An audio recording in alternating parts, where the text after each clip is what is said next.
সবাইকে class number 40 তে welcome করছি। আজকের ক্লাসটা মূলত লাইসেন্স পরীক্ষার্থী যারা আছেন আপনাদের জন্য, যারা ডিপ্লোমা ইন নার্সিং আছেন, বিএসসি ইন নার্সিং আছেন, তারপরে ডিপ্লোমা ইন মিডওয়াইফারি আছেন, সবার জন্যই আসলে, কারণ ফার্মাকোলজি সাবজেক্টটা প্রত্যেকটা কোর্সেই বিদ্যমান। সো আপনারা সবাই কিন্তু ক্লাসটা করতে পারেন। বরাবরের মতো একই রিকোয়েস্ট, যারা চ্যানেলটা সাবস্ক্রাইব করেননি অবশ্যই একটু সাবস্ক্রাইব করে দিবেন, এবং আশা করি আমাকে এই সাপোর্টটা আপনারা করবেন। এবং ভিডিওগুলো কিন্তু আপনাদের বন্ধুদের মাঝেও আপনারা শেয়ার করে দিতে পারেন, যাতে সবাই ক্লাসগুলো করে কিন্তু লাইসেন্স পরীক্ষার জন্য প্রস্তুতি হিসেবে কিন্তু উপকৃত হতে পারে ক্লাসগুলো করে। সো আমরা আজকে শুরু করে দেব ফার্মাকোলজি। আমরা পার্ট 1-এ আজকে শুরু করব ফার্মাকোলজি সাবজেক্ট। সো আমরা দেখব যে প্রথমে branches of pharmacology includes.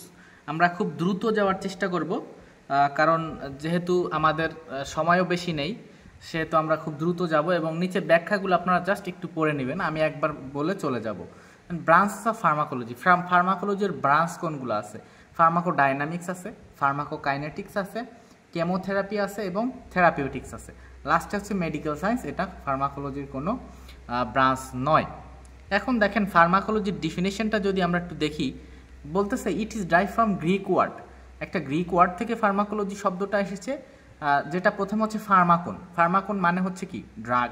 Logos মানে আমরা জানি সব ক্ষেত্রে একই, স্টাডি। তাহলে pharmacology can defined as the study of substance that interact, যেটা ইন্টারাক্ট করে with living system through chemical process. এটা কেমিক্যাল প্রসেসের মাধ্যমে কি ইন্টারাক্ট করে, specially by binding with regulatory molecules and activating or inhibiting normal body processes. অর্থাৎ আমাদের যে নর্মাল বডি প্রসেস আছে সেগুলা অ্যাক্টিভেট করে এবং ইনহিবিট করে, বাধাগ্রস্ত করে, সেগুলা এই নর্মাল বডি প্রসেস, সেগুলোর মাধ্যমে কিন্তু এই আমার মেডিসিন বা ড্রাগস যেগুলোই বলি না কেন এগুলা কিন্তু কাজ করে। এখন দেখেন ব্রাঞ্চেস অফ ফার্মাকোলজি আমরা এখানে দিয়ে রাখছি, আপনারা একটু দেখে নেবেন, এখান থেকে স্ক্রিনশট নিয়েও একটু জাস্ট একবার দেখে নিতে পারেন আপনারা ফার্মাকোলজির ব্রাঞ্চ কোনগুলো আছে।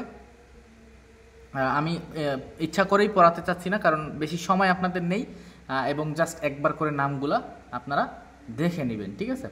আচ্ছা, এরপরে দেখেন কম্পোনেন্ট অফ ফার্মাকো কাইনেটিক্স, ঠিক আছে? কম্পোনেন্ট অফ ফার্মাকো কাইনেটিক্স,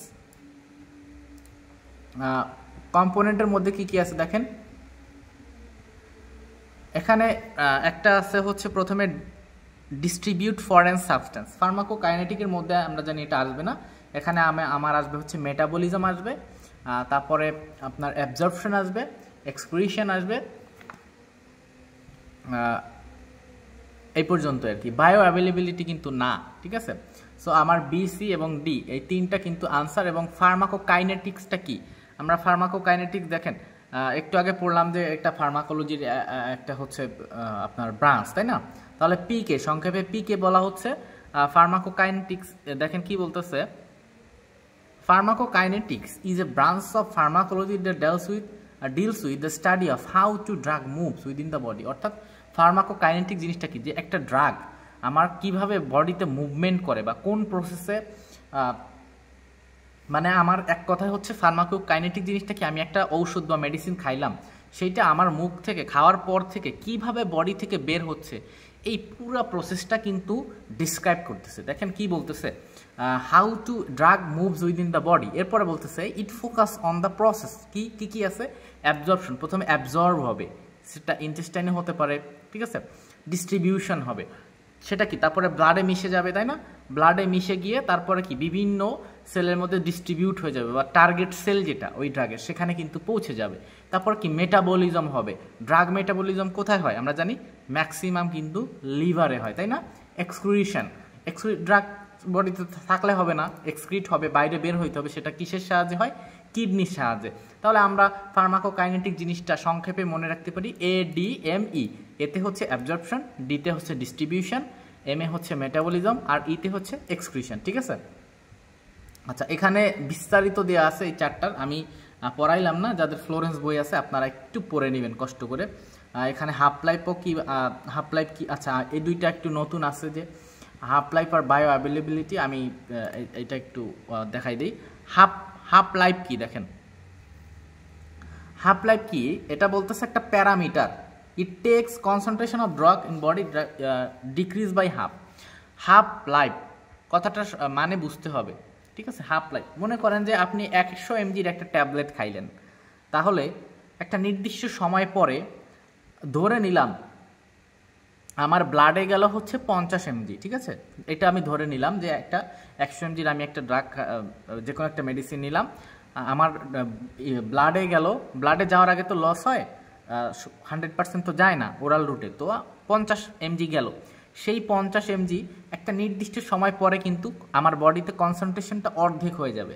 দেখা যাচ্ছে 5 ঘন্টা পরে বা 3 ঘন্টা পরে ওইটা 25% থাকবে আমার বডিতে, আর 25% বের হয়ে যাবে। তাহলে হাফ লাইফ কোনটা? দেখেন এটা একটা সময় যখন আমার ড্রাগ কনসেন্ট্রেশনটা আমার বডিতে এইটা একটা নির্দিষ্ট ড্রাগটা কি অর্ধেক হয়ে যাবে। দেখেন বলতেছে concentration of drug in the body decrease by half. একটা নির্দিষ্ট সময়ের পরে বললাম যে আমি 50 mg আমার গেল, সেটা কি অর্ধেক হয়ে যাবে, ঠিক আছে, সেইটা বলতেছে। এটাই হচ্ছে আমার হাফ লাইফ। বায়ো অ্যাভেলেবিলিটি বলতে এটা সোজা বাংলায় হচ্ছে সিস্টেমিক সার্কুলেশনে আমার কত পার্সেন্ট যাচ্ছে। আমি যেটা বললাম যে আমি যদি একটা ট্যাবলেট খাই 100 mg, তাহলে 100 mg কিন্তু আমার বডিতে অ্যাভেলেবেল থাকবে না, ওখানে আমার সিস্টেমিক সার্কুলেশন বা ব্লাড সার্কুলেশনে পৌঁছাইতে কিন্তু দেখা যাচ্ছে 65%, 70%। তাহলে আমি 100 mgর একটা ট্যাবলেট খাইলাম এবং আমার ব্লাডে গেল বা কার্যকর হচ্ছে 70%, 70 mg। তাহলে ওই 70%ই হচ্ছে আমার বায়ো অ্যাভেলেবিলিটি, অর্থাৎ যেটা সিস্টেমিক সার্কুলেশনে পৌঁছাচ্ছে। দেখেন এই যে বলতেছে the proportion of drug that reaches in the systemic circulation, যে ভাগটা বা যে অংশটা আমার সিস্টেমিক সার্কুলেশনের মধ্যে পৌঁছাচ্ছে, যে পার্টটা, সেইটাই হচ্ছে বায়ো অ্যাভেলেবিলিটি। এবং আমরা জানি যে আইভি রুটের বায়ো অ্যাভেলেবিলিটি 100%, কারণ আমরা সরাসরি ব্লাডের মধ্যে দিচ্ছি, তাই না। আইভি রুটে যেগুলাই দিই, এগুলা যে মেডিসিনগুলাই দিই, এগুলো কিন্তু 100% বায়ো অ্যাভেলেবিলিটি, অর্থাৎ কোথাও যাওয়ার সময় লস হচ্ছে না, কারণ আমি সরাসরি কিন্তু ব্লাডের মধ্যেই দিয়ে দিচ্ছি। আর মুখে যদি আমি কোনো ট্যাবলেট দিই, দেখা যাচ্ছে স্টামাকে গিয়া কিছুটা নষ্ট হয়, ইন্টেস্টাইনে গিয়া কিছুটা নষ্ট হয়, অ্যাবজর্পশনের সময় কিছুটা নষ্ট হয়, ঠিক আছে। এইটা এখন ড্রাগ কীভাবে কাজ করে সেইটা, ঠিক আছে। ড্রাগ অ্যাক্ট বাই, এটা হচ্ছে স্টিমুলেশন, তারপরে আছে ডিপ্রেশন, তারপরে আছে হচ্ছে আপনার ইরিটেশন, একটা হচ্ছে রিপ্লেসমেন্ট, ঠিক আছে। এই 4টা প্রসেসের মাধ্যমে কিন্তু আপনার ড্রাগ কাজ করে, ঠিক আছে। এটা খালি একটু মনে রাখলে হবে 4টা জিনিস। ডেফিনিশন অফ ফার্মাকোপিয়া কি? দেখেন একটা বই, ঠিক আছে, এটা মূলত একটা বই। দেখেন ফার্মাকোপিয়া কি? A book containing list of products use in medicine, description, chemical test for, অর্থাৎ এটা একটা বই যেখানে ড্রাগের বিভিন্ন dose, advantage, disadvantage, indication, content, এগুলো থাকে আর কি, কী কী কেমিক্যাল টেস্ট থাকতে পারে এগুলো। আচ্ছা, এবার দেখেন আমরা এটাতে চলে যাই যে ফার্মাকোকাইনেটিক্স। আচ্ছা, ফার্মাকোকাইনেটিক্স আমাদের হয়ে গেছে, উপরে একবার চলে আসছে, এটা আর আমি বললাম না। আচ্ছা, এরপরে আমরা দেখি পরে কি আছে।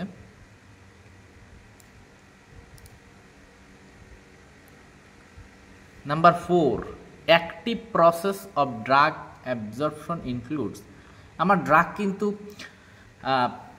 জাস্ট গেলে হবে না, আমার ড্রাগটা কিন্তু ইন্ট্রাসেলুলার, এক্সট্রাসেলুলার ট্রান্সপোর্ট হয়, তাই না। ডিফিউশন আমরা পড়ছি না, filtration, active transport, passive transport, তারপর ক্যারিয়ার মেডিয়েটেড, ঠিক আছে। কারণ অ্যাক্টিভ প্রসেস কোনটা? অ্যাক্টিভ প্রসেসের সাথে কি কি সংযুক্ত? অ্যাক্টিভ প্রসেস মানেই হচ্ছে আপনার অ্যাক্টিভ ট্রান্সপোর্ট, এটা ট্রু। ক্যারিয়ার মেডিয়েটেড, একটা ক্যারিয়ার থাকবে, চ্যানেল থাকবে সেটা। তারপরে হচ্ছে এক্সচেঞ্জ ডিফিউশন, ঠিক আছে, ডিফিউশন কি এক্সচেঞ্জ হয় এটা।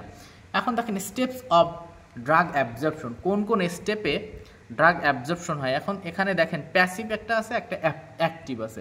তাহলে যদি প্রশ্ন হয় যে কোন প্রসেস, কোন ট্রান্সপোর্টের মাধ্যমে ড্রাগ ট্রান্সপোর্ট হয় বেশি, সেটা হচ্ছে সিম্পল ডিফিউশন, দেখেন 99%, ঠিক আছে। আর একটা হচ্ছে ফিল্ট্রেশনে ইনসিগনিফিকেন্ট আছে। আর অ্যাক্টিভ প্রসেস এটা কিন্তু মোস্ট, সিম্পল ডিফিউশনের মাধ্যমে ড্রাগ ট্রান্সপোর্ট সবচেয়ে বেশি হয়, ঠিক আছে, এটা মনে রাখবেন। আচ্ছা, এখানে দেখেন অ্যাক্টিভ প্রসেসের মধ্যে আছে active transport, carrier mediated facilitated diffusion, exchange diffusion and pinocytosis. Just নামগুলা, খালি নামগুলা পরে একবার চলে যাবেন, ঠিক আছে। এখন কোন কোন সাইটে আপনার মেটাবলিজম হয় সেটা দেখেন। প্রথমে আছে ইন্টেস্টাইনাল ওয়াল, ম্যাক্সিমামই স্মল ইন্টেস্টাইনে, কিছু কিছু ড্রাগের হয়ে থাকে। তারপরে স্টামাকে হয়, লাংসেও হয় ড্রাগ মেটাবলিজম, ঠিক আছে এটা। তারপরে দেখেন বায়ো অ্যাভেলেবিলিটি কি, আমরা তো পড়লাম যে সিস্টেমিক সার্কুলেশনে আমার ড্রাগের যতটুক পৌঁছাচ্ছে সেটা হলো আমার বায়ো অ্যাভেলেবিলিটি। প্লাজমা হাফ লাইফও আমরা পড়লাম একটু আগে, যে হাফ লাইফ পড়লাম ওইটাই। এখন site of first pass metabolism, ঠিক আছে, বা ড্রাগ মেটাবলিজম বলা যায়। প্রথমে হচ্ছে লিভার, লিভারের মধ্যে ড্রাগ মেটাবলিজম হয়, আমরা পড়ছি মেইনলি কিন্তু লিভারেই হয় এবং মেইন সাইট, ঠিক আছে, মেইন সাইট। তারপরে কোথায় বেশি হয়, ইন্টেস্টাইনাল ওয়ালে, তারপরে হয় হচ্ছে স্টামাকে, তারপরে হয় হচ্ছে দেখেন লাংসে, ঠিক আছে। Number 6, criteria of essential drug. Essential drug এর কি ক্রাইটেরিয়া আছে দেখেন। প্রথমে আছে হচ্ছে evidence of efficacy and safety. এটা কি, এফিকেসি মানে হচ্ছে একটা ড্রাগের ক্যাপাসিটি, যেটা একটা ইফেক্ট প্রডিউস করতে পারে, একটা ফার্মাকোলজিক্যাল ইফেক্ট তৈরি করতে পারে, হ্যাঁ, সেটাকে আমরা বলি হচ্ছে এফিকেসি, ঠিক আছে। এভিডেন্স অফ এফিকেসি মানে একটা ইফেক্ট তৈরি করতে পারে, প্রডিউস অ্যান ফার্মাকোলজিক্যাল ইফেক্ট, সেইটাকে আমরা বলি এফিকেসি। একটা সেফটি, অবশ্যই এটা পেশেন্টের জন্য বা খাচ্ছে তার জন্য সেফ হইতে হবে, ঠিক আছে। আচ্ছা, এরপরে দেখেন রিলেটিভ কস্ট ইফেক্টিভনেস, এটা কস্ট অনেক বেশি হলে হবে না, ইফেক্টিভ হইতে হবে। ফার্মাকোকাইনেটিক্স এই ড্রাগের সাথে সংযুক্ত থাকতেই হবে, যে চারটা আমরা পড়াইলাম, এবং অ্যাভেইলেবিলিটি, অর্থাৎ এটা ইজিলি অ্যাভেইলেবল হইতে হবে, ঠিক আছে। এখন এসেনশিয়াল ড্রাগ কি দেখেন, ওয়ার্ল্ড হেলথ অর্গানাইজেশন বিশাল একটা ডেফিনিশন দেওয়া আছে, আমরা ছোট্ট করে একটু পড়ি যে প্রথমে কি দেওয়া আছে দেখেন। এটা হচ্ছে কি, কিছু এক ড্রাগের লিস্ট আছে, ঠিক আছে, যেটা প্রাইমারি হেলথ কেয়ারের জন্য আমাদের দরকার হয় এবং সবার পপুলেশনের দরকার হয়, তাহলে সেটাকে আমরা বলি এসেনশিয়াল ড্রাগ। এখন এই এসেনশিয়াল ড্রাগ সিলেক্ট করতে গেলে আমাদের কি কি লাগবে, যেমন ধরেন এসেনশিয়াল ড্রাগ আমি ধরে নিলাম যে প্যারাসিটামল, ঠিক আছে, সেইটার কি কি থাকতে হবে আমরা উপরে পড়লাম, এবং এই চারটা, এই অ্যাভেলেবিলিটি পর্যন্ত আমরা কিন্তু এমসিকিউতে পড়ে ফেললাম, তাই না। এখন দেখেন বলতেছে কি ডিজায়ার্ড ডোজেস ফর্ম, আপনি যতটুকু চাচ্ছেন একটা ডোজ থাকতে হবে, তাই না। আপনি দেখা যাচ্ছে গিয়া বললেন যে আমার হচ্ছে 2000 mg লাগবে, প্যারাসিটামল লাগবে, পাবেন না তো। একটা নির্দিষ্ট ডোজ আছে, কতটুকু খাওয়া লাগবে এবং ওই ডোজটা আপনার বডিতে কতক্ষণ থাকতেছে, তারপরে হাফ লাইফ অর্থাৎ হাফ হইতে কত সময় লাগতেছে, কতক্ষণ পরে আপনার বডিতে 0% হয়ে যাচ্ছে ড্রাগটা, তারপরে আবার আপনার খাওয়া লাগবে, এইটা, ঠিক আছে, এগুলা। তারপরে সিঙ্গেল কম্পাউন্ড থাকতে হবে ইন সাম ফিক্সড কম্বিনেশন, একটা ডোজ কম্বিনেশন থাকতে হবে, ফিক্সড ডোজ কম্বিনেশন, একটা ফিক্সড, যেমন 250 mg, 100 mg, ঠিক আছে, 1 গ্রাম, এগুলা একটা নির্দিষ্ট ডোজ থাকতে হবে। এরপর properties of an ideal drug, একটা ড্রাগ যদি আইডিয়াল হতে হয় বা বেস্ট ড্রাগ হইতে হইলে তার কি কি আপনার ক্রাইটেরিয়া বা বৈশিষ্ট্য থাকা লাগবে। প্রথমে হচ্ছে drug molecule must have appropriate size, shape, electrical change and atomic composition. একটা ড্রাগ আইডিয়াল হতে গেলে তার অবশ্যই কিন্তু একটা তার যে প্রপার্টিটা আছে সেটা কিন্তু আইডিয়াল হতে হবে, ঠিক আছে। এটা শেপ থাকতে হবে, একটা ইলেকট্রিক্যাল চার্জ থাকতে হবে, যেমন পজিটিভ হতে পারে, নেগেটিভ হতে পারে, তারপর অ্যাটমিক একটা কম্পোজিশন থাকতে হবে, এগুলা।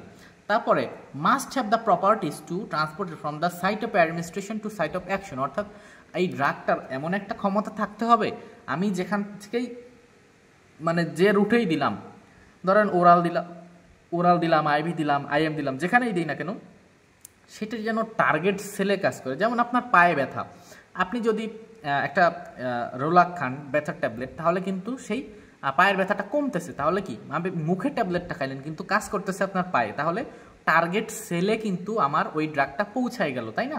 এটা আরেকটা কি বলতেছে, সি নাম্বারে দেখেন, should be inactivated or excreted from the body at a reasonable rate so that it's action will be appropriate duration, ঠিক আছে।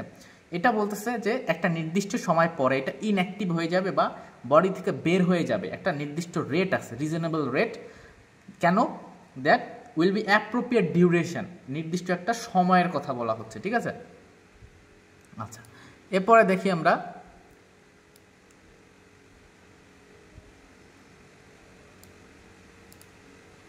আচ্ছা এখানে ড্রাগের কথা বলা হচ্ছে, দেখেন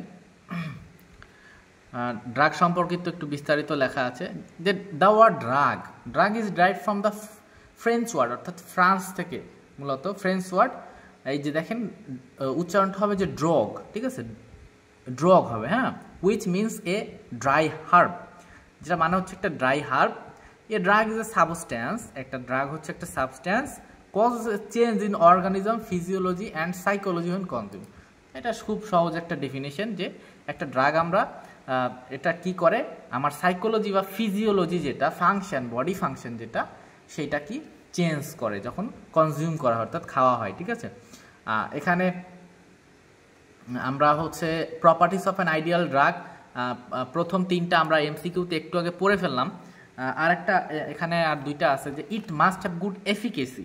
আমরা দেখলাম এফিকেসি মানে কি, একটা ইফেক্ট তৈরি করার ক্যাপাসিটি, তাই না, একটা ফার্মাকোলজিক্যাল ইফেক্ট তৈরি করার ক্যাপাসিটি। এরপর দেখেন পোটেন্সি মানে কি, আমার একটা অ্যামাউন্ট অফ ড্রাগ লাগবে যেটা একটা ইফেক্ট প্রডিউস করতে পারে। মনে করেন যে সাপোজ ধরেন যে একটা 50 বছর বয়সের মানে বয়স তার, একজন পুরুষই ধরলাম, তার হচ্ছে আপনি প্যারাসিটামল তাকে দিলেন হচ্ছে 250 একটা ট্যাবলেট, 500 একটা ট্যাবলেট আপনি 4 ভাগ করে দিলেন, তাকে 100 mg খাওয়াই দিলেন, তার কি ওই অতটুকু ড্রাগে কোনো কাজ হবে? দেখা যাচ্ছে তার ওজন হচ্ছে 70 কেজি 80 কেজি, কোনো কাজে লাগবে না, ঠিক আছে। তাহলে আমার পোটেন্সি মানে হচ্ছে amount of drug need to produce an effect, একটা ইফেক্ট প্রডিউস করার জন্য আমার যে পরিমাণ ড্রাগ লাগবে সেইটাই হচ্ছে আমার, সেটাকে আমরা বলি হচ্ছে পোটেন্সি। আশা করি আপনারা বুঝতে পারছেন। আচ্ছা, এখন দেখেন it must have least adverse effect, অর্থাৎ একটা ড্রাগের কি খুবই কম পরিমাণে অ্যাডভার্স ইফেক্ট থাকতে হবে, বেশি অ্যাডভার্স ইফেক্ট থাকলে হবে না, ঠিক আছে, বা সাইড ইফেক্ট আমরা যেটাই বলি না কেন। এবার দেখেন ন্যাচারাল সোর্স অফ ড্রাগ, আমরা প্রাকৃতিক উপাদান থেকে, গাছ বলেন বা বিভিন্ন পদ্ধতিতে যেগুলো ইউজ করি, প্রাকৃতিক সোর্স কোনগুলো? দেখেন এনিমেল থেকে আমরা পাবো, কিছু মিনারেলস পাবো এবং কিছু মাইক্রো অর্গানিজমস থেকে পাবো, যেমন অ্যান্টিবায়োটিক্স, ঠিক আছে। এগুলো হলো আমার ন্যাচারাল সোর্স। হ্যাঁ না, দেখেন অনেকগুলো দিয়ে আছে, প্ল্যান্ট, যেমন গাছ থেকে আমরা কি কি ঔষধ আপনারা পাই, দেখেন যে অ্যাট্রোপিন, মরপিন, কুইনাইন, ডিগক্সিন, তারপরে পাইলোকার্পিন, ঠিক আছে, তারপরে সাইকোস্টিগমিন, ঠিক আছে। এগুলা এনিমেল থেকে আমরা কি পাই? ইনসুলিন, হ্যাপারিন, গনাডোট্রফিন, তারপরে অ্যান্টিটক্সিক সেরা, ঠিক আছে। মিনারেল থেকে কি কি পাই দেখেন, সবগুলাই দেওয়া আছে। এগুলা কিন্তু চলে আসে যে কোশ্চেনে যদি দেওয়া দেয় যে এই ধরেন যে দিয়ে দিল যে মরফিন কোন সোর্স থেকে আসছে, এখানে 4টা দিয়ে দিল, প্ল্যান্ট, অ্যানিমেল, মিনারেল, অর্গানিজম। আপনার অ্যান্সারটা হবে হচ্ছে প্ল্যান্ট, ঠিক আছে। মরফিন আমরা প্ল্যান্ট সোর্স থেকে, অর্থাৎ গাছ থেকে পাই সরাসরি, ঠিক আছে। মিনারেলের মধ্যে আছে ম্যাগনেসিয়াম সালফেট, তারপরে অ্যালুমিনিয়াম হাইড্রোক্সাইড, আয়রন, তারপর সালফার অ্যান্ড রেডিও অ্যাক্টিভ আইসোটোপস। এবার দেখেন মাইক্রো অর্গানিজম থেকে, আমি যেটা বললাম একটু আগে যে অ্যান্টিবায়োটিক যেগুলো আছে সেগুলাই আমরা কিন্তু মাইক্রো অর্গানিজম থেকে পাই। For example penicillin, cephalosporin, tetracycline and other antibiotics. কিছু আমরা মানুষ থেকেও কিন্তু কিছু পাই, হিউম্যান থেকে, যেমন immunoglobulin for blood, growth hormone for anterior and chorionic gonadotrophin from the urine of pregnant woman, ঠিক আছে। এটা এবার সিনথেটিক কিছু সোর্স আছে, অর্থাৎ আমরা তৈরি করি যেগুলা, এগুলা আপনারা দেখে নেবেন যে যে ওমিপ্রাজল, ঠিক আছে, এগুলা নিওস্টেগমিন, এগুলা জাস্ট একবার দেখে নেবেন। যা আমি খুব দ্রুত শেষ করার চেষ্টা করছি, এই জন্য খালি যে নামগুলা পড়বেন আপনার, ঠিক আছে। এই যে একটুক এই নামটা, এই আর নিচে এগুলা পড়ার দরকার নাই। এবার দেখেন প্যারেন্টারাল রুট অফ ড্রাগ অ্যাডমিনিস্ট্রেশন। আমরা ফার্মাকোলজিতে কিন্তু পড়ে ফেলছি প্যারেন্টারাল রুট কোনগুলা, অর্থাৎ আমরা যে রুটে ড্রাগ দিলে পেশেন্ট ব্যথা পাবে সেগুলো হচ্ছে আমার প্যারেন্টারাল রুট। খুব সোজা উত্তর। যেসব রুটে যদি আমরা কোনো পেশেন্টকে কোনো মেডিসিন বা ড্রাগ দেই, সেক্ষেত্রে যদি ব্যথা পাই সেটাই আমি প্যারেন্টারাল ধরবো। যেমন দেখেন ওরালি, আমি যদি মুখে ট্যাবলেট দিই, পেশেন্ট কি ব্যথা পাচ্ছে না, ফলস। রেকটামে দিলে কি ব্যথা পায়? না, পায় না, ফলস। বাকি যেগুলো আছে সবগুলাতেই ব্যথা পায়, আইবি আছে, তারপরে ইন্টারআর্টারিয়াল আছে, এগুলা।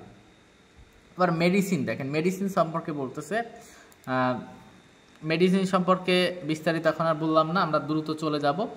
এখানে দেখেন এই যে রুটের কথা বলা হচ্ছে যে অ্যান্টেরাল বা এলিমেন্টারি রুট। আমরা এখানে মূলত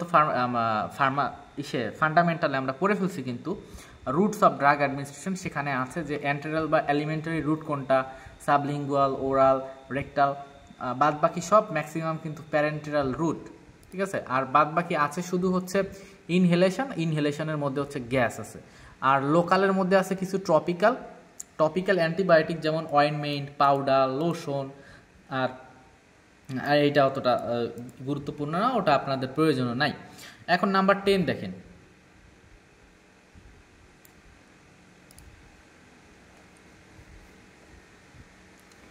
নাম্বার 10-এ বলতেছে types of allergic reaction. Allergic reaction কোন কোন ধরনের হতে পারে, যেমন অ্যানাফাইলেকটিক রিয়াকশন হতে পারে এবং হাইপার সেন্সিটিভিটি রিয়াকশন।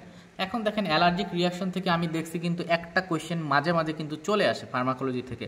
দেখেন অ্যালার্জিক রিয়াকশনের মধ্যে কি কি আছে, যে টাইপ 1 অ্যানাফাইলেকটিক রিয়াকশন, তারপর টাইপ 2 সাইটোলাইটিক, তারপরে হচ্ছে টাইপ 3 আর্থ্রাস, তারপরে হচ্ছে type 4 delayed hyper sensitivity reaction. এখন দেখেন এখানে অ্যান্টিবায়োটিকে চলে আসছে, যে antibiotic that inhibit cell wall synthesis. Antibiotic কোনগুলো আছে যেগুলো সেল ওয়াল সিনথেসিস করে, সেটা হচ্ছে কি পেনিসিলিন, সেফালোস্পোরিন এবং ব্যাসিট্রাসিন। এবং এখানে দেখেন আমরা অ্যান্টিবায়োটিকে জানি যে অ্যান্টিবায়োটিক একটা কেমিক্যাল সাবস্ট্যান্স, ঠিক আছে, যেটা কি obtain from certain micro organism. আমরা দেখলাম যে অ্যান্টিবায়োটিকের সোর্স কোনগুলো, মাইক্রো অর্গানিজম, যেমন ব্যাকটেরিয়া, ফাঙ্গাস, ঠিক আছে, এইগুলা থেকে আমরা পাই। এরপর দেখেন ক্লাসিফিকেশন অফ অ্যান্টিবায়োটিক্স। প্রথমে হচ্ছে মেকানিজম অফ অ্যাকশনের উপরে ভিত্তি করে আমরা ভাগ করছি। মেকানিজম অফ অ্যাকশনে দেখেন কোনগুলো সেল ওয়াল সিনথেসিস ইনহিবিট করে, এইগুলা ভ্যাঙ্কোমাইসিন এখানে এক্সট্রা আছে। তারপরে আছে ইনহিবিট করে প্রোটিন সিনথেসিস। আপনারা দেখেন এগুলা খালি নামগুলা দেখে স্ক্রিনশট নিয়ে একবার পড়বেন, টেট্রাসাইক্লিন, ক্লোরামফেনিকল, এরিথ্রোমাইসিন, অ্যামাইনোগ্লাইকোসাইডস, ঠিক আছে। আর দেখেন নিউক্লিক অ্যাসিড সিনথেসিস ইনহিবিট করে কোনগুলা, রিফাম্পিসিন, স্টেপটোমাইসিন, জেন্ট্রামাইসিন, ঠিক আছে, এগুলা। আচ্ছা, এগুলা জাস্ট এই যে আমি একটু রাখি আপনাদের স্ক্রিনশট দেওয়ার জন্য, একটু সময় দেই। আপনারা জাস্ট একবার করে স্ক্রিনশট দিবেন আর একবার রিডিং দিবেন। আমি ক্লাসগুলো বড় করতে চাচ্ছি না, আর যেহেতু আপনাদের সময়ও কম। আচ্ছা, এরপরে আমরা দেখি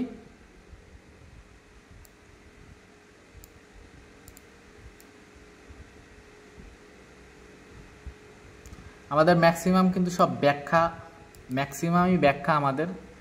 তার কারণ হচ্ছে যেখান থেকেই আসুক, যদি ব্যাখ্যাটা আপনি পড়তে পারেন, আপনি কিন্তু বাংলাটা বুঝতে পারলে উত্তরটা কিন্তু করে আসতে পারবেন, ঠিক আছে। আচ্ছা, যেহেতু 4 তারিখে আপনাদের পরীক্ষা, যে খুব বেশি সময় আপনাদের নাই। এখন দেখেন ট্রু ব্রড স্পেকট্রাম কোনগুলা, টেট্রাসাইক্লিন, ক্লোরামফেনিকল এবং narrow spectrum antibiotics, penicillin G, এগুলা আপনারা একটু স্ক্রিনশট নিয়ে একটু পড়ে ফেলবেন, ঠিক আছে। এই যে আচ্ছা, এখন আমরা 12 নম্বরে চলে যাব। 12 নম্বরে বলতে side effect of antibiotic. Antibiotic নিলে কি কি সাইড ইফেক্ট হতে পারে? নশিয়া, ভমিটিং আর ডায়রিয়া, এই 3টা হতে পারে, খুব সোজা। অ্যান্টিবায়োটিক সম্পর্কে কিন্তু আমাদের জানতে হবে, ঠিক আছে। অ্যান্টিবায়োটিক সম্পর্কে আমাদের একটু জানতে হবে যে আলেকজান্ডার ফ্লেমিং, ঠিক আছে, পেনিসিলিন আবিষ্কার করেন, সর্বপ্রথম অ্যান্টিবায়োটিক, ঠিক আছে। এটা হচ্ছে ফার্স্ট ন্যাচারাল অ্যান্টিবায়োটিক, কত সালে? 1928 সালে। তাহলে যদি বলে পেনিসিলিন আবিষ্কার করছে কে? আলেকজান্ডার ফ্লেমিং, ঠিক আছে। অ্যান্টিবায়োটিক্স কি বলতেছে? অ্যান্টিবায়োটিক্স সম্পর্কে 2টা কথা বলতেছে, যে antibiotic can not fight viral infection, অর্থাৎ কোনো ভাইরাস দিয়ে যদি ইনফেকশন হয়, যেমন করোনা ভাইরাস, কোনো অ্যান্টিবায়োটিক আছে? নাই, দেয়া হয় না, খুব একটা কাজ করে না, করলেও খুব অল্প, এটা খুব বেশি ফাইট করতে পারে না। আরেকটা বলতেছে ফ্লেমিং প্রেডিক্ট, এই ফ্লেমিং প্রথমেই অনুমান করছিল যে the rise of antibiotic resistance, antibiotic resistance হতে পারে, অর্থাৎ অ্যান্টিবায়োটিকটা আর মানুষের শরীরে আগের মতো কাজ করবে না, রেজিস্ট্যান্স হয়ে গেছে, ঠিক আছে, সেটা। এখন দেখেন সাইড ইফেক্ট অফ অ্যান্টিবায়োটিক্স, আরও কি কি সাইড ইফেক্ট আছে কমন, দেখেন vomiting, nausea, diarrhoea, bloating and indigestion, ঠিকঠাক মতো হজম হবে না। আর কি আছে? অ্যাবডোমিনাল পেইন আছে, লস অফ অ্যাপিটাইট, অর্থাৎ কিছু খাইতে চাবে না, ক্ষুধা বান্ধ, এটা আর কি, ঠিক আছে, এটা রুচি কমে যাবে। ইন্ডিকেশন অফ ফ্লুক্লক্সাসিন, এগুলো আমরা হচ্ছে সব অ্যান্টিবায়োটিকের মধ্যে। ফ্লুক্লক্সাসিন কোন কোন সময় দিব? নিউমোনিয়া হলে দিব, লাং অ্যাবসেস হলে দিব, এমফাইমা হলে আমরা দিব। এবার দেখেন পেনিসিলিন সম্পর্কে আমরা একটু বিস্তারিত চলে আসছি। দেখেন পেনিসিলিন বলছে কি? Penicillin are a type of antibiotic drive from penicillium fungi, অর্থাৎ ফাঙ্গাস থেকে আমরা এটা পাই, ঠিক আছে।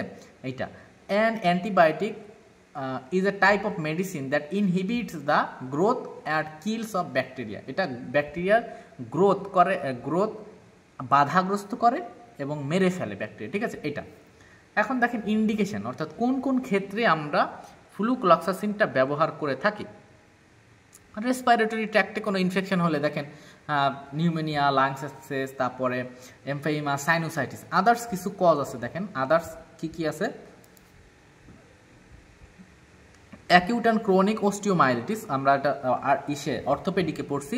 তারপরে হচ্ছে এন্টারাইটিস, মেনিনজাইটিস, ইউটিআই, আর লাস্টটা কি বলতেছে, a prophylactic agent and orthopedic and cardio thoracic surgery আছে। অর্থোপেডিক এবং কার্ডিও থোরাসিক যে সার্জারি হয় সেগুলোর ক্ষেত্রেও কিন্তু এই ফ্লুক্লক্সাসিন দিতে হয়, অর্থাৎ ফ্লুক্স, ঠিক আছে।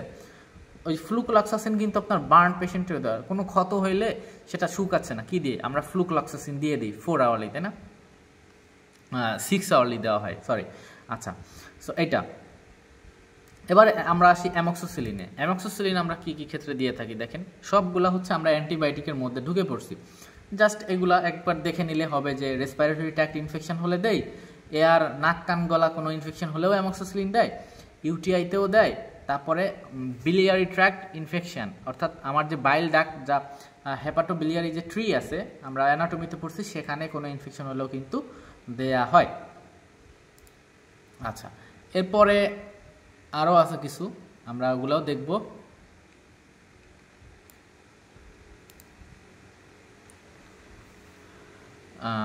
আরও আছে কি ইউটিআই, আচ্ছা এগুলা উপরে চলে গেল, উপরে পড়ানো হয়েছে 5 নাম্বার থেকে। সফট টিস্যু স্কিন ইনফেকশন, গনোরিয়াতেও দেওয়া হয়, আর কি ব্যাকটেরিয়াল এন্ডোকার্ডাইটিসের ক্ষেত্রেও দেওয়া হয়, অর্থাৎ ভিতরের যে আপনার হার্টের যে একবারে ভিতরের লেয়ার আপনার এন্ডোকার্ডাইটিস, ঠিক আছে, ওই এন্ডোকার্ডিয়াম যেটা, ওইটার ইনফ্লামেশন হচ্ছে এন্ডোকার্ডাইটিস। কন্ট্রাইন্ডিকেশন অফ টেট্রাসাইক্লিন কোন কোন ক্ষেত্রে দেওয়া যাবে না সেটা, চিলড্রেন যাদের বয়স, বাচ্চার যাদের বয়স 10-এর চেয়ে কম তাদের দেব না, আর প্রেগনেন্ট ওম্যান যারা আছে তাদের আমরা এটা দেব না। Common side effect of tetracycline include, tetracycline কি কি কমন সাইড ইফেক্টগুলো আছে সেটা দেখেন। Discolouration of teeth and enamel hypoplasia, এটা ম্যাক্সিমাম হয় কি বাচ্চাদের। তারপরে দেখেন সবগুলা কিন্তু কমন, ঠিক আছে, ডায়রিয়া, নাউসিয়া, ফটোসেন্সিটিভিটি, স্টমাক আপসেট, অর্থাৎ হজম ঠিকঠাক মতো হইলো না, কনস্টিপেশন হয়ে গেল, পেটে ডাকতেছে, শব্দ হচ্ছে উল্টাপাল্টা, ঠিক আছে, এইরকম আর কি। তারপর loss of appetite, swallowing tongue, black hairy tongue, তারপর সোর থ্রট, ট্রাভেল সোলোইং, গিলতে পারে না, ডিজিনেস হবে, মাথা ঘুরবে, হেডএক, সোর অর সোয়েলিং, এগুলা, ঠিক আছে, এক্সট্রা। তারপরে ভ্যাজানাল ইচিং, ডিসচার্জ হতে পারে, এগুলা। আচ্ছা, এবার আসেন কন্ট্রাইন্ডিকেশন আমরা পড়লাম, এবার আসেন ইন্ডিকেশন। এটা হচ্ছে সিপ্রোফ্লক্সাসিনের কথা বলা হচ্ছে। সিপ্রোফ্লক্সাসিন আমরা কেন দিয়ে থাকি, ইউটিআই, জাস্ট আপনারা একটু স্ক্রিনশট নিয়ে কষ্ট করে একবার দেখে নেবেন, আমি এগুলার নাম বললেও অনেক বড় হয়ে যাবে ক্লাসটা, ঠিক আছে। কন্ট্রাইন্ডিকেশন অফ মেট্রোনিডাজোল আমরা হচ্ছে কাদের দিব না, ঠিক আছে, সেটা দেখেন। বলতেছে হচ্ছে acute disease of central nervous system, blood dyscrasia, আর একটা হচ্ছে এনি টাইপ অফ কার্সিনোমা, এইসব কন্ডিশনের ক্ষেত্রে আমরা মেট্রোনিডাজোল ট্যাবলেট বা আইভি যাই বলি না কেন এটা দেওয়া যাবে না, ঠিক আছে, এটা। আর এখানে আরও কিছু গুরুত্বপূর্ণ এখানে 3টা পয়েন্ট দেওয়া আছে যে মেট্রো কাদের দেওয়া যাবে না, দেখেন প্রেগনেন্ট ওম্যান, ল্যাকটেটিং মাদার, আর একটা ইয়ং চিলড্রেন। এবার ক্লাসিফিকেশন অফ অ্যান্টি অ্যামিওবিক ড্রাগস, ঠিক আছে, এগুলা জাস্ট একবার স্ক্রিনশট দিয়ে আপনারা পড়ে ফেলবেন, এগুলা আমি আর বাড়াবো না। ওরাল, দেখেন ওরাল অ্যান্টিফাঙ্গাল ড্রাগ, অর্থাৎ ফাঙ্গাস দিয়ে যদি কোনো ইনফেকশন হয় তাহলে হচ্ছে ওরালি, মুখে আমরা কোন ট্যাবলেট বা ওরালি কোনগুলা নিয়ে থাকি, এর মধ্যে আছে গ্রাইসিওফুলভিন আছে, তারপরে মাইকোনাজোল আছে, একটা কিটোকোনাজোল আছে। এখন ক্লাসিফিকেশনের মধ্যে দেখেন আমরা ফাঙ্গাল যে এজেন্টগুলো আছে, প্রথমে দেখেন সিস্টেমেটিক, ওরাল দেখেন লিস্ট আছে, আইবিতে ইন্ট্রাভেনাস কী কী দেই লিস্ট আছে, টপিক্যাল, মনে করেন যে আপনার চুলকানি হচ্ছে বা একটা ঘা হয়েছে, ওখানে লোকালি ওই ক্ষত চিহ্নটার উপরে লাগাই দিলেন, চুলকানির উপরে একটু মলম দিয়ে দিলেন বা অয়েনমেন্ট, এইটা টপিক্যাল বলতে আমরা ওইগুলাই বুঝি, ঠিক আছে। ফাঙ্গাল ইনফেকশন যেগুলো, এগুলা দেখেন এই যে নিস্টেটিন আছে, তারপরে এই পাশে আছে ক্লট্রিমাজল। আচ্ছা, আমরা একটু সিলেক্ট করে নেই। আচ্ছা, এখানে আছে ক্লট্রিমাজল, তারপর আছে মাইকোনাজল, অ্যাম্ফোটেরিসিন, এগুলা। এবার দেখেন NSAID, non steroidal anti inflammatory drugs. NSAID কি কি আছে দেখেন, এক্সাম্পল অ্যাসপ্রিন, ডাইক্লোফেনাক, তারপর আছে কিটোরোলাক। NSAIDর কিছু নাম আছে দেখেন, aspirin, diclofenac, ketorolac, naproxen, indomethacin, ibuprofen. 6টা খুব কমন, এই যে 6টা নাম আছে খুব কমন NSAID, অর্থাৎ যেগুলা স্টেরয়েড না, ঠিক আছে, কিন্তু ইনফ্লামেশনের এগেইনস্টে কাজ করে, যেহেতু অ্যান্টি ইনফ্লামেটরি আছে সেক্ষেত্রে। আচ্ছা, 19 নম্বরে কন্ট্রাইন্ডিকেশন অফ অ্যাসপ্রিন। অ্যাসপ্রিন আমরা কাদের দিব না সেটা, পেপটিক আলসার হলে দিব না, যাদের ব্লিডিং কোনো ডিসঅর্ডার আছে, ফর এক্সাম্পল হেমোফিলিয়া, তারপরে আছে হেপাটিক অ্যান্ড রেনাল ডিজিজ, ঠিক আছে, এইসব ক্ষেত্রে আমরা অ্যাসপ্রিন দিব না। কন্ট্রাইন্ডিকেশনের মধ্যে কি কি আছে দেখেন, আমরা প্রথম 3টা পড়লাম যে প্রেগনেন্সিতে দিব না, লাস্ট ট্রাইমেস্টারে, তারপরে অ্যাস্তমা, যে অ্যাজমা বলি আমরা সেটা, তারপরে গাউট মানে হচ্ছে এটা একটা ইনফ্লামেটরি আর্থ্রাইটিস, ঠিক আছে। গাউট হচ্ছে ইনফ্লামেটরি আর্থ্রাইটিস, একটা হচ্ছে পেশেন্ট ইনটলারেন্স টু অ্যাসপিরিন, যেসব পেশেন্ট অ্যাসপিরিন নিতে পারে না তাদেরও কিন্তু দেয়া যাবে না। এবার নাম্বার 20-তে দেখেন, which of the following R A unit dose form, অর্থাৎ নির্দিষ্ট করে ডোজ আছে কোনটা, ট্যাবলেটের আছে, ক্যাপসুলের আছে এবং সাপোজিটরি আছে, তাই না। আর এখানে আছে পাউডার আর হচ্ছে ডিস্টিল ওয়াটার। এই পাউডারের কোনো নির্দিষ্ট আপনার ইয়ে আছে, মানে যে পাউডার হচ্ছে দিয়ে দেন 250 mg আছে, নাই, দেখা যাচ্ছে বললো যে 1 চামচ 2 চামচ এরকম, কিন্তু নির্দিষ্ট এরকম ট্যাবলেট বা ডোজ ফর্মে কিন্তু আমরা পাউডারগুলো পাই না, ঠিক আছে সেটা। সো আমাদের আজকে এই পার্ট 1 এখানে শেষ করতেছি আমরা। আশা করি আপনারা ক্লাসটা থেকে অনেক উপকৃত হয়েছেন এবং পার্ট 2-তে খুব শীঘ্রই দেখা হচ্ছে। চ্যানেলটা সাবস্ক্রাইব করার রিকোয়েস্ট আবারও থাকলো, অবশ্যই আমাকে সাপোর্ট দিবেন আপনারা এবং আপনাদের বন্ধুদের মাঝেও কিন্তু ক্লাসগুলো শেয়ার করবেন, যাতে তারাও আপনাদের মতো ভালোভাবে প্রস্তুতি নিতে পারে। সো পার্ট 2-তে সবার সাথে আবারও দেখা হচ্ছে, সেই পর্যন্ত সবাই ভালো থাকবেন, ধন্যবাদ।